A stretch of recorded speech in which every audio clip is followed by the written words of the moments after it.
সৎসঙ্গীরা হচ্ছে হাওয়াতে ভেসে বেড়াচ্ছে, বুঝতে পারলেন তো? সৎসঙ্গের কাছে কোনো এভিডেন্স নেই, সৎসঙ্গের কাছে কোনো প্রমাণ নেই, সৎসঙ্গের কাছে কোনো যুক্তি নেই, সৎসঙ্গের কাছে কিচ্ছু নেই, সমস্ত কিছু আপনাদের মধ্যে আছে। সৎসঙ্গ হাওয়ায় ভেসে বেড়াচ্ছে, এত বড় একটা অর্গানাইজেশন, তাই তো? তাই আমি বলেছিলাম যে আজকে সমস্ত কিছু প্রমাণ দেব উইথ এভিডেন্স। সমস্ত কিছু প্রমাণ আজকে আমার কাছে আছে।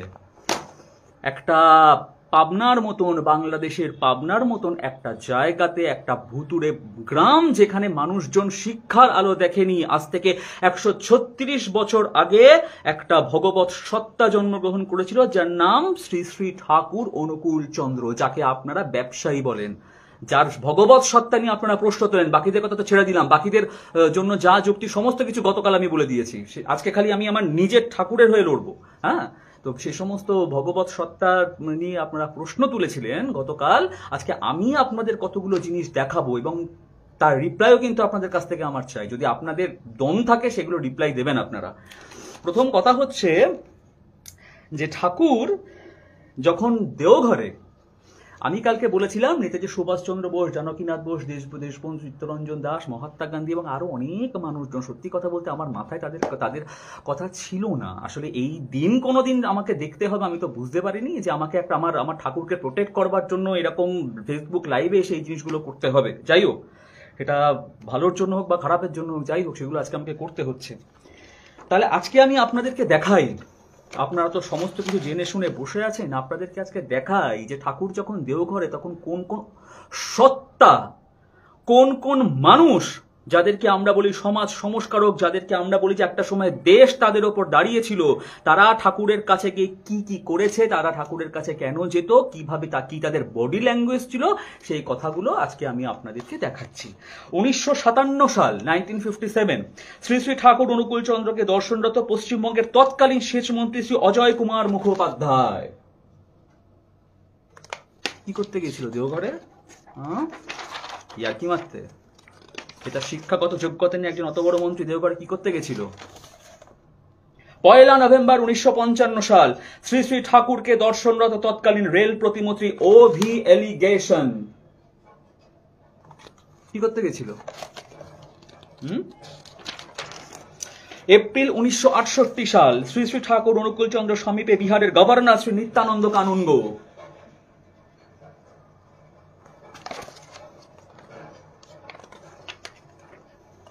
ভারতের জাতীয় কংগ্রেসের প্রাক্তন সভাপতি, দেশবরেণ্য নেতা দেশবন্ধু চিত্তরঞ্জন দাসের শ্রাদ্ধ বাসরে শ্রী শ্রী ঠাকুর অনুকূল চন্দ্রের পুষ্পশোভিত প্রতিকৃতি।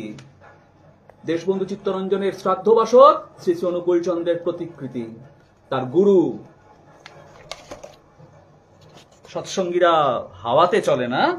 2 অক্টোবর 1960 সাল শ্রী শ্রী ঠাকুর অনুকূল চন্দ্র প্রদত্ত আশীর্বাদ পুষ্ট দণ্ড গ্রহণরত কলকাতায় সংযুক্ত আরব প্রজাতন্ত্রের রাষ্ট্রদূত মোহাম্মদ হাফিজ, সংযুক্ত আরব প্রজাতন্ত্রের রাষ্ট্রদূত মোহাম্মদ হাফিজ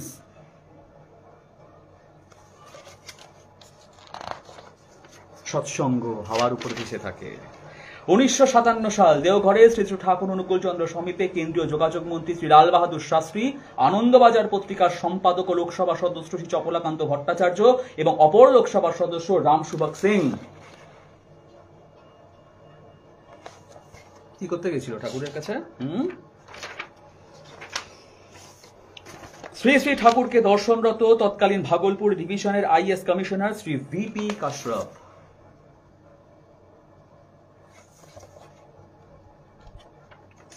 1953 সাল শ্রী শ্রী ঠাকুর অনুকূল চন্দ্রের দর্শনরত কলকাতা হাইকোর্টের মাননীয় বিচারপতি শ্রী R.P. মুখোপাধ্যায়। আমি বানাইনি এগুলো, আমি হাতে আঁকিনি এগুলো। 16 এপ্রিল 1957 সাল শ্রী শ্রী ঠাকুর অনুকূল চন্দ্র সমীপে কমিউনিস্ট নেতা এবং পশ্চিমবঙ্গের মাননীয় বিধায়ক কমরেড বঙ্কিমচন্দ্র মুখোপাধ্যায় কি করতে যেত? 18 এপ্রিল 1955 সাল শ্রী শ্রী ঠাকুরের দর্শনরত বিহারের তৎকালীন পরিবহন মন্ত্রী শ্রী মহেশ প্রসাদ সিনহা এবং তৎকালীন সার্চলাইট পত্রিকার সম্পাদক শ্রী M.S.M. শর্মা।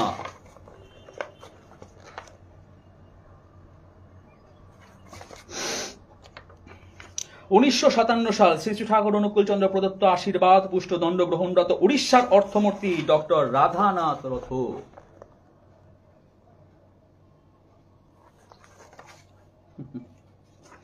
1953 সাল শ্রী শ্রী ঠাকুর অনুকূল চন্দ্রের সাথে আলাপরত লোকসভার ডেপুটি স্পিকার শ্রী অনন্ত শায়ন আয়েঙ্গার এবং বিহার বিধানসভার ডেপুটি স্পিকার শ্রী জগৎ নারায়ণ লাল। অনুকূল ঠাকুর ব্যবসা ফেটেছিল, অনুকূল ঠাকুরের ব্যবসা দেখতে যেত না এরা। হ্যাঁ, ঠিক। 1953 সালের 26 অক্টোবর শ্রী শ্রী ঠাকুরের 66তম জন্মতিথিতে শ্রী শ্রী ঠাকুরকে দর্শনরত বিহারের অর্থমন্ত্রী ডক্টর অনুগ্রহ নারায়ণ সিনহা এবং বিহারের মাননীয় বিধায়ক শ্রীমতী সুন্দরী দেবী।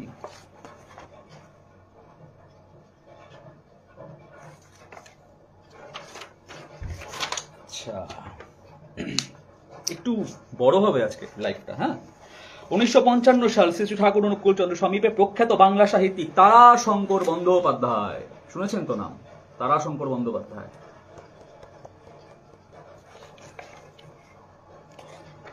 1962 সাল শ্রী শ্রী ঠাকুর অনুকূল চন্দ্র প্রদত্ত আশীর্বাদ পুষ্ট দণ্ড গ্রহণরত বিশিষ্ট শিক্ষাবিদ কলকাতা সংস্কৃত কলেজের অধ্যক্ষ ডক্টর গৌরীনাথ শাস্ত্রী। এরা নিজেদের সমস্ত শিক্ষা দীক্ষা বৈভব প্রতিপত্তি সমস্ত কিছু রেখে হাত জোর করে গিয়ে দাঁড়িয়ে থাকতো। কি করতে?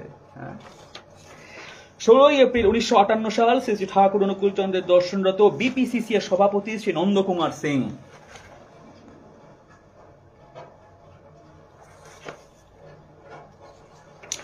15 এপ্রিল 1962 সাল শ্রী শ্রী ঠাকুর অনুকূল চন্দ্রকে দর্শনরত কলকাতা বিশ্ববিদ্যালয়ের অধ্যাপক ডক্টর ত্রিপুরারি চক্রবর্তী।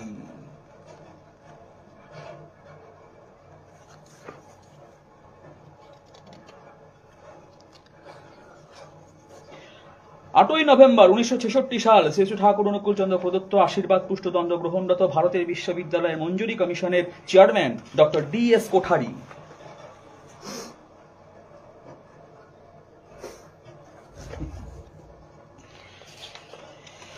1966 সাল শ্রী শ্রী ঠাকুর অনুকূল চন্দ্রের সাথে আলাপরত স্বনামধন্য বাংলা সাহিত্যিক প্রেমেন্দ্র মিত্র।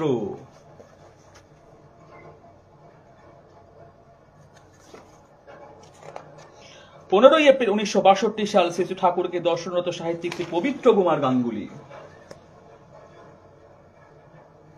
দেখতে পাচ্ছেন? বেশ,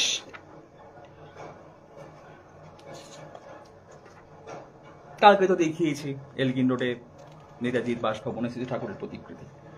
16 এপ্রিল 1958 সাল শ্রী ঠাকুরকে দর্শনরত বিহারের রাজস্ব মন্ত্রী শ্রী বীরচাঁদ প্যাটেল।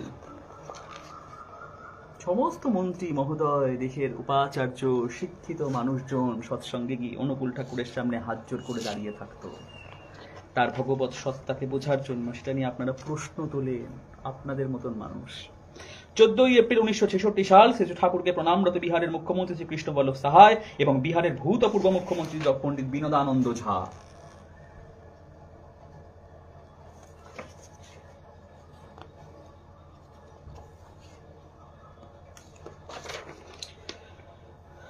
ষোলোই অক্টোবর 1967 সাল শ্রী শ্রী ঠাকুর অনুকূল চন্দ্রকে প্রণামরত কেন্দ্রীয় শিক্ষা প্রতিমন্ত্রী শ্রী ভগবত ঝা আজাদ।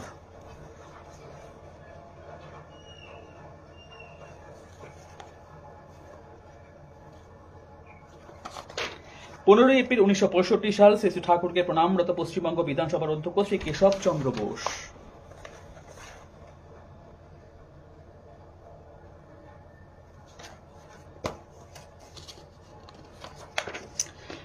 1961 সাল শ্রী শ্রী ঠাকুর অনুকূল চন্দ্রের কাছ থেকে আশীষ বাণী গ্রহণরত বিহারের মুখ্যমন্ত্রী পণ্ডিত বিনোদানন্দ ঝা।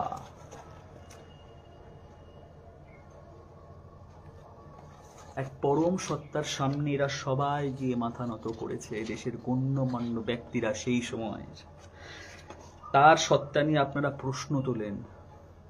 22 অক্টোবর 1961 সাল শ্রী শ্রী ঠাকুর অনুকূল চন্দ্র প্রদত্ত আশীর্বাদ পুষ্টদণ্ড গ্রহণরত পশ্চিমবঙ্গ বিধানসভার মাননীয় অধ্যক্ষ শ্রী বঙ্কিমচন্দ্র কর।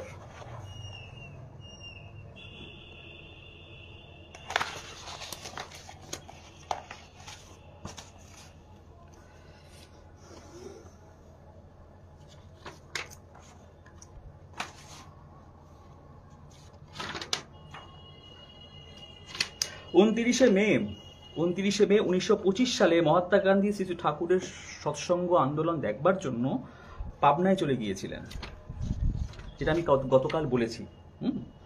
তো পাবনায় চলে গিয়ে মহাত্মা গান্ধী তার একটা পরবর্তীকালে তার যে ডায়েরি, সেখানে উনি ঠাকুরের মা শ্রীমাতা মনমোহিনী দেবীকে নিয়ে যে কথাটি লিখেছিলেন সেটা এখন আপনাদের সামনে আমি পড়ে শোনাবো। কথাটা অবশ্য ইংলিশে, আমি জানি না আমি কতটা ভালো পড়তে পারবো, আর আমি এটাও জানি না যে আপনারা কতটা ভালো বুঝতে পারবেন, তবুও আমি চেষ্টা করছি সেটা বলবার। Just a minute.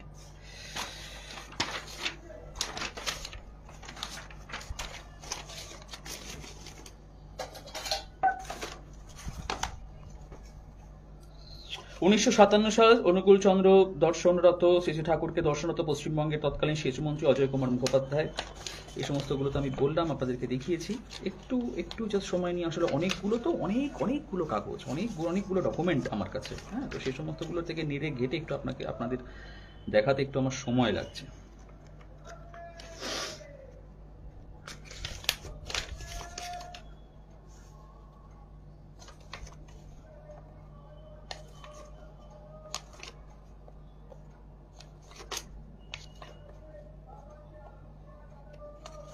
একটা সংগঠন যেখানে কোটি কোটি মানুষ যাকে নিজের জীবনের দেবতা হিসাবে গ্রহণ করেছে, তাদের জীবনের আশ্রয় হিসাবে গ্রহণ করেছে, সেই সংগঠনটা সম্বন্ধে আপনারা যখন তখন যা তা কিছু বলে চলে যাচ্ছেন এবং কিছু বলার নেই। সেখানে কি ভাবেন, কারোর কিছু বলার নেই, কারোর কিছু করার নেই। সৎসঙ্গীরা কি হাতে চুরি পরে বসে থাকে? মহাত্মা গান্ধী তার জীবনে তার ডায়েরিতে লিখেছিলেন, সৎসঙ্গ প্রতিষ্ঠানের উন্নত আদর্শ এবং বিচিত্র কর্মধারার কথা সানন্দে উল্লেখ করতেন এবং তৎসঙ্গে মনমোহিনী দেবীর ভূয়সা প্রশংসা করিয়া বলিতেন, কোট আনকোট এই কথাটা, I have never seen a masterly woman of such wonderful personality in my life. Mahatma Gandhi ডায়েরিতে লিখে গেছেন ঠাকুরের মায়ের সম্বন্ধে, I have never seen a masterly woman of a such wonderful personality in my life. যান গিয়ে মহাত্মা গান্ধীর ডায়েরি ঘাটুন, দেখুন সেখানে পান কিনা।